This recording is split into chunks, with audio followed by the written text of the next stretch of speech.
Today is day 117, leaving us with 248 days to go. And it's a day after my grandmother's 90th birthday Thanksgiving. We had so much fun. I caught up with extended family. I got to play an impromptu MC of the event. And if you follow me on social media, you can look for me on social media. I'm Uchido Ayi on both Facebook, Instagram, and LinkedIn. I'm not very active on Twitter.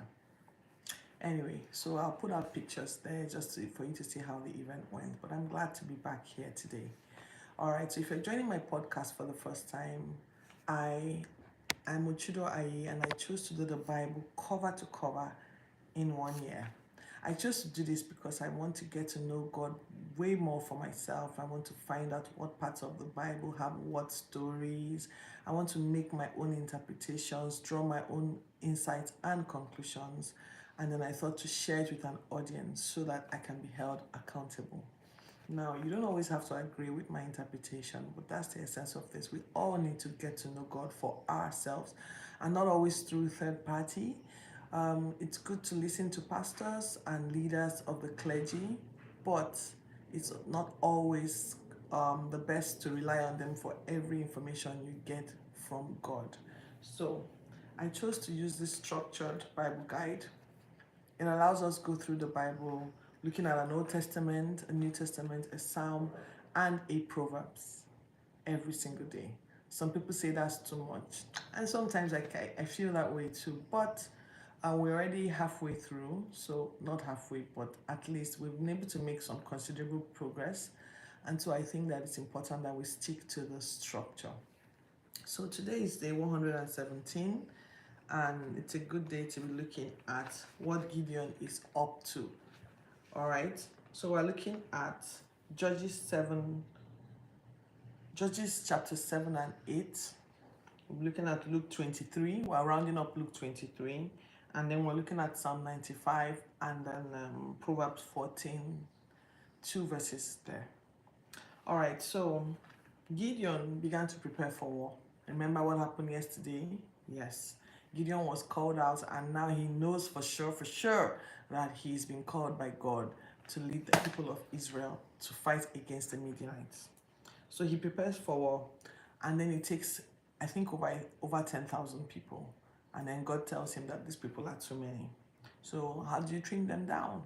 He tells them, okay, I'll give you a strategy. Ask if there's anyone here that is afraid. If you feel any kind of fear whatsoever, now is the time to back out. And so a handful of people, not a handful, like a large chunk of people say, you know what, I've never been to war before, I'm afraid, I don't want to fight our oppressors, let's go back. So a handful of them go back, and God's like, there's still too many. So let's trim them down some more. So take them by a brook, by a certain brook, and then let them drink water. Whoever kneels down to lap water with their mouth, let that person go back. But whoever stands up and continues to look around while drinking water with his hands, keep all those. Can you imagine? Out of 10,000 people, only 300 people were left. And I wrote here, this is probably the inspiration for the movie 300. Remember? A very popular movie back some years ago, 300 men took on a Persian empire. And even though they lost their lives in the movie, but in the book, in the book that I believe inspired the movie, no, that wasn't how the story panned out. These 300 men made some considerable progress. I see you. Say something in the comments. All right, so Gideon was still worried that 300 men may not be able to pull this off. So God tells him, go down to the Midianite camp and listen to what they're saying. If you're afraid, take your servant with you. So Gideon goes with someone. And then just as he's hiding somewhere, listening to the camp from somewhere, I don't know, I wrote here that he was hiding somewhere. You will hear what they're saying. And then Gideon heard this. Someone was telling another person, I had a dream.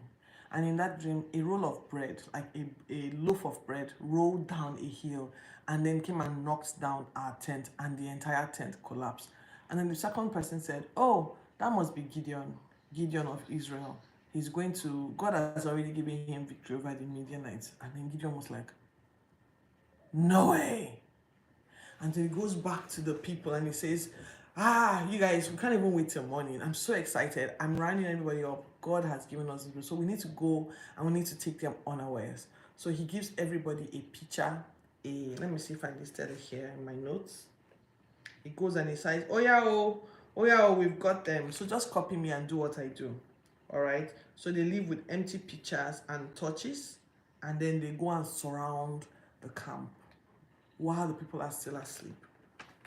And then they then shout, like take them unawares and frighten them. And then they yell, and then the people wake up and they are confused. And then they start shouting, the sword of Gideon and of God, the sword of the Lord and of Gideon. And then they blow trumpets, just basically a loud sound, completely confusing the army. Of course, the army begins to panic. Nobody has time to take anything. They run away in their underwear and all of that stuff.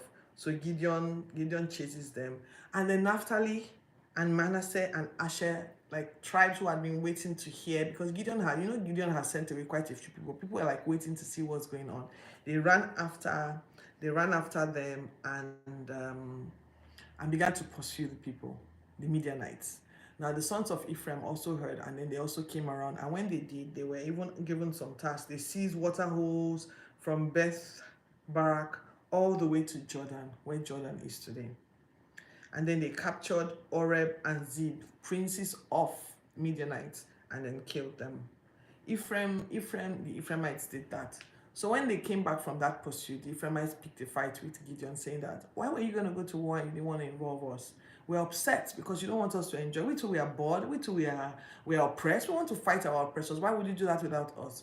And then Gideon is like, oh, please, I didn't, this is not, what did I even do anyway? You guys already have done a lot of work. You've concluded a lot of stuff. You are way bigger than me. I was just doing what I felt I needed to do, And that's me paraphrasing how it was written. It actually said something like, I'm nothing like you guys, and then everyone calmed down. Everyone stopped fighting. So Gideon continues to pursue some of the kings who had run far off. He passes a town called Succoth and says, can you guys give us some bread? We're really hungry. We're chasing down Zalmunna and Ziba, Midianite kings. And they're like, why would we give you bread when you haven't even cut them? We can't side with the losing side. Oh, all right. Gideon holds this, takes this personal. Then he goes to another place called Penuel. And the men there too, maybe it's a mindset around that area. The people say, well, you have to cast the kings. Because why would he give you bread when you haven't cut them? In other words, we don't want to side with the losing side. That's how I interpreted it. And so he says, when I catch them and kill them, I'll come back and I'm going to set your town ablaze. And he does just that. When he catches the kings, he brings them back to the town. And then he asks them, did you kill some certain people? And the kings were like, who are the people? And also the kings, why were the kings running? Because the kings also fought back and they killed some people. It turns out that those people were Gideon's actual brothers.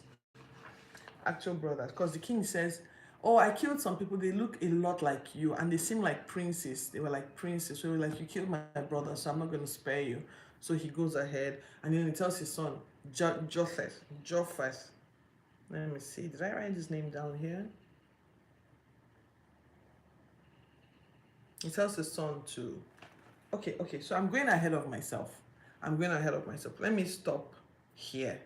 So Penuel, let's go. And so he cut the kings. They collected the names of all the leaders. So when he cut the kings, so that I don't mislead you, I'll back up a bit. So he promises the men of Succoth and Penuel that I'll come back and I'll tear your towns down. So when he finishes and he catches King Ziba and Zalmunna, he comes back to the town and he meets a man and he says, give me the names of the leaders of these towns. And then they go and find the leaders of the town. 77 of them. And then to see the kings, they go and round up the leaders of those towns, and then they bring them to see that they had caught the kings. And then I wrote here, he taught them a lesson. He taught them a lesson and, of course, killed them. He tore down the towers and killed the people who were also hiding in there. So that's our Old Testament reading for today. Our New Testament is Luke 23:10-14. At this point, Herod and his goons, Jesus has already left Pontius Pilate and has been taken to Herod. And Herod and his servants and all those clowns that usually hang out doing nothing at the palace begin to mock Jesus. They put a robe on him, and they and Herod thinks to himself, I can't think of anything this man has done. He doesn't want to talk. He's acting like a fool. I'm going to just send him back to Pontius Pilate. But wear something on him since it appears like he's the king of the Jews. And so he goes, and he's taken back to Pontius Pilate. So Pontius Pilate is like, why are they sending this guy back to me? I really don't see anything this guy has done. You know what? I'll just flog him and let him go. People are like, no, you have to kill him, you have to kill him. He's like, okay, I'll release Barnabas. Barnabas is a really bad guy. So you choose, believing that they will choose Jesus, but they still choose Barnabas, you know, and say, no, no, no, you have to kill Jesus. And he's like, this is so ridiculous. The Herald tried this guy, he didn't find anything. I am trying him now again. And this is the second time I'm having to see this. Have this man brought to me, and still you guys are insisting. What did he do? Okay, can someone tell me what he did exactly? No one's able to answer. They're just screaming, crucify him. He's a rioter. He stirs up the people. He's breaking the laws. We don't want him around. He asked these questions up to 3 times, and yet no one answered him. Just kill him and give us Barnabas. So he says, all right, I'll just have him scourged. And then, oh God, sorry, I can't help you. If your people insist that you should, I don't know what exactly they're angry with you about, but I'm releasing you to them. Pick up your cross and go. So they lay a big, huge cross on him, and then decide to lead him across the city to where he will be killed. Imagine the terrible thing of carrying your own weapon of destruction. And then on the way, he continuously struggles to go. So they find a man called Simon of Cyrene, and then they say, you, come here, carry this cross, help him. And so Simon carries and helps Jesus carry his cross, you know. And so he sees some women crying, and he tells them, do not cry, ladies, do not cry, women. Weep for yourself and your children. Like, what is about to happen to you guys for what the role you are playing today is so sad. You should really cry for yourself and not for me. What I'm doing, I already came here. This is what I was born. This is the reason for which I was born. You know. And then he says something that I had never seen before.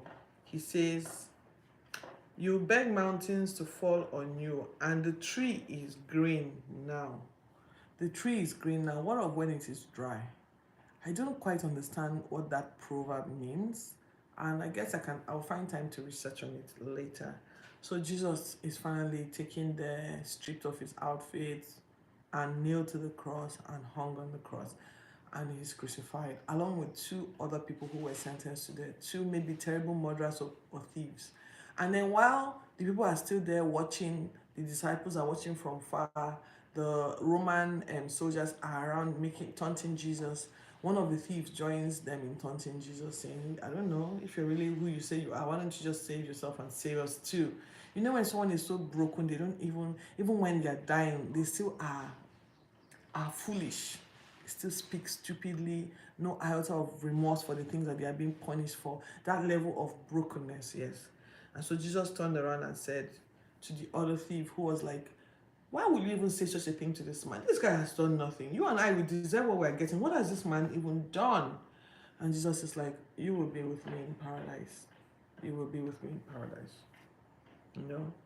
And then, of course, they continue to mock Jesus. They're spitting on him. They give him vinegar to drink when he cries out that he's thirsty. They wear him something on his head. They, tease him and say he's the king of the Jews, and and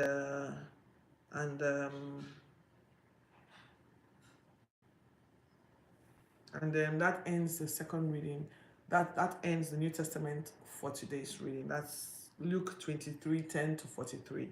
All right, so very quickly we'll go through Proverbs. Remember, I told you every day we read a Proverbs and a Psalm. So Proverbs 14:7-8. We're quickly going through Proverbs 14. Go from the presence of a foolish man, just like that foolish thief on the cross, when you do not perceive in him the lips of knowledge. The wisdom of the prudent is to understand his way, but the folly of fools is deceit.